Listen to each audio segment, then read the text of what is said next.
এটার কথা আমি বেশি বললে অনেক কিছু বলা হয়ে যাবে। সে অনেক পরিশ্রম করে, আর পরিশ্রম তো করে পাশাপাশি ফুটবলও খেলে।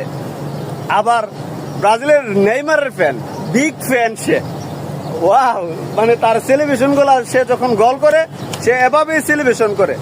দারুণ স্কেল ওর।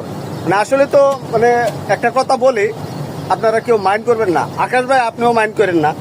আসলে গরিব ঘরে জন্মালে প্রতিবার কোনো মূল্যায়ন থাকে না। আকাশ ভাইয়ের যে পায়ের স্কেল, পায়ের হিট আমি দেখছি, হয়তো আপনারা দেখেন নাই, কারণ তার পায়ের স্কিলগুলো দেখলে আপনাদের ভালো লাগবে। যারা ফুটবল অ্যানালাইসিস, হয়তো ভুলবশত যদি কারো সামনে চলে যায়, যদি কখনো এরকম স্কেল ভিডিও দিতে পারি চেষ্টা করব, কারণ সে ভালো ফুটবল খেলে। আর এই বিষয়টাও আমাকে অনুপ্রাণিত করে এবং ভালো সাজেশন দেয় ভিডিও করার জন্য। ভিডিও করতে গিয়ে ভিডিও করে দেয়, ফটো তুলে দেয়। Wow, awesome. এই কারণে আমার ভালো লাগে ভাইটাকে। তো আকাশ ভাই, আপনার জন্য শুভকামনা রইল, আপনার পরিবারের জন্য শুভকামনা রইল। আসসালামু আলাইকুম।